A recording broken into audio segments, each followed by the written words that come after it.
Word Balloon is brought to you by the League of Word Balloon Listeners.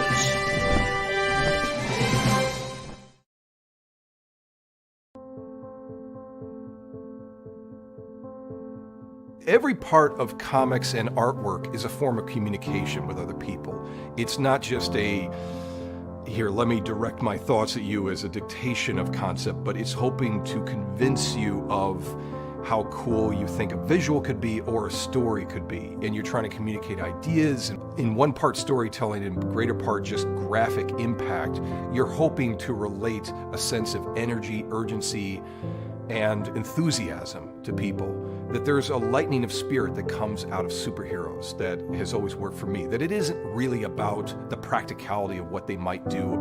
It's not the practicality about grown men punching each other in costumes. It really isn't about that. It's a visual metaphor. And that metaphor could be for a lot of things, but it's mostly just about the energy and enthusiasm that can be found in the fun of life.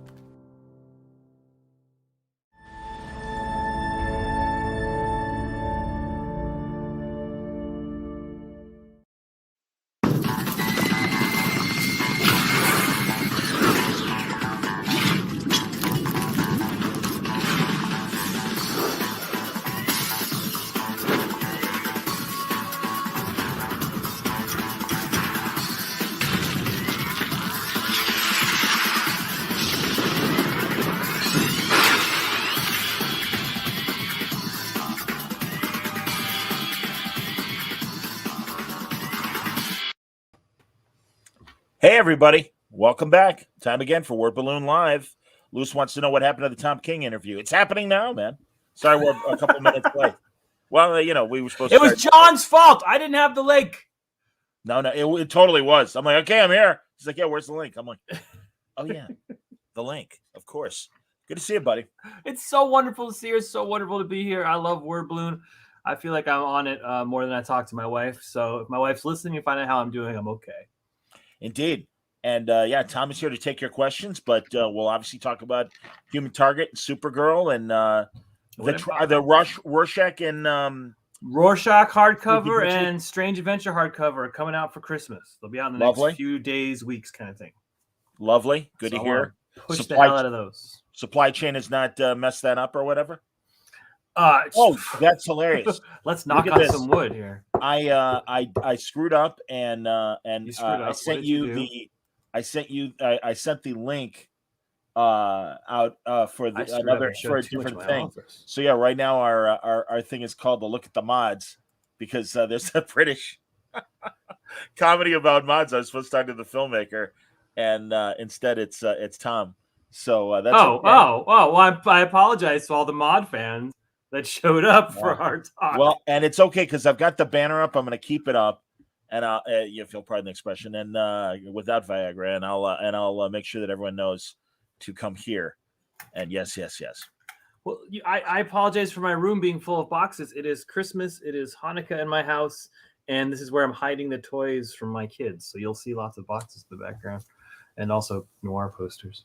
As you know, now Tom knows because he wished me a happy birthday, but it was my birthday late last week. And old fuck. I am an old fuck. 57. Holy shit. 57. Why are you even talking to me? Shouldn't I be on the stoop somewhere staring at the sky yelling at clouds? But that said, it's an old man's game, John. It's an old man's game. But I have to say, and again, I'm a little late. But for my birthday / Christmas, I got an Oculus Quest 2. Oh, you're entering the meta zone? You're in the meta? Yeah, I suppose I am, unfortunately, and that's not my intent. I just want to play some fun games. And there have been. The one thing that's driving me nuts, fellow Trek fan, cannot load Star Trek Bridge Crew. It is driving me crazy. Oh. Have you played anything? Have you gone into the thing? Oh, yeah. There's a great. Have you sexually harassed Michael Douglas or just no, and haven't availed myself of any porn, VR porn. Doesn't that sound like it should be a Fox sitcom? I'm glad Bleeding Cool already has its headline. John Suntress has not availed himself of porn. No, that's just in. But no, I got, of course, being a boxing fan, I got a demo of the Creed game, and that's challenging enough. That's the other interesting thing. There are so many games that the free demo version, and especially someone like me, they're challenging enough that I'm having issues, and it's worth the free version, not so I don't have to spend money on them and everything. But I did a Space Pirate, which is a very simple arcade game. You are standing on a platform shooting at spaceships, and you've got a shield. It's fantastic. And then I loaded Star Trek Bridge Crew, but it won't download for me yet, or the game won't load yet. But I got another great sci-fi game called Off Space, and you start on a space station. They put you in a enemy mine sort of space, one-man pilot, wing commander kind of ship. Sure. And you go off and shoot at other ships, and you go through jump gates and see planets. The graphics are terrific. Love it. Love it, love it, love it. That sounds amazing. I play a little solitaire game on my iPhone, probably like 7 hours a day. And it's the same game I've been playing it for 10 years. Awesome. It's complete. There's addictive games. Well, that's what kept me. I never got into PlayStation or the various iterations since, because even when I was playing with games on the PC, it was such a time suck, and I'm like, I don't have time to mess around, man. I got shit I want to make. So I stopped, and I think because I don't get dizzy or any weird vertigo from VR, but so sorry this is all about me for the first 10 minutes of the show.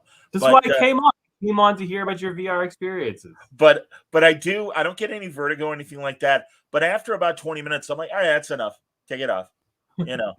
So, and I don't know if that's going to go away, but again, it's amazing. So I'm a massive fan.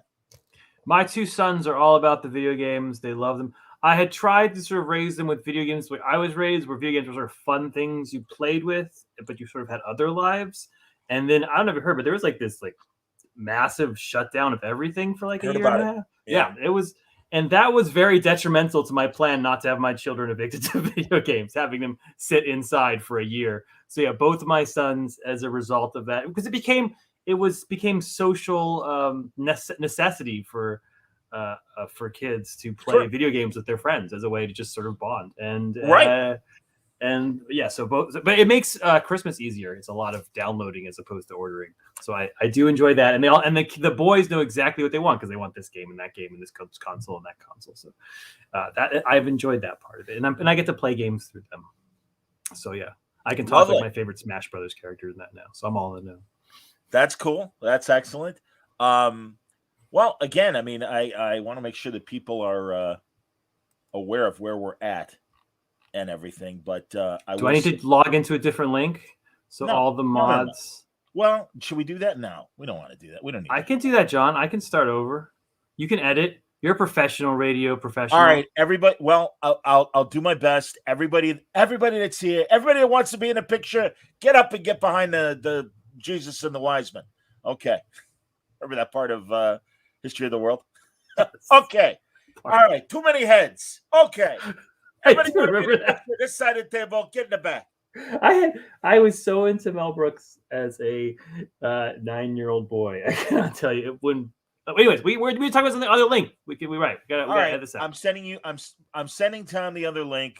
Everybody join us on the other actual real thing, and we'll be back in a second. All right. I assume this is all my fault. No, it's totally my fault for being slow and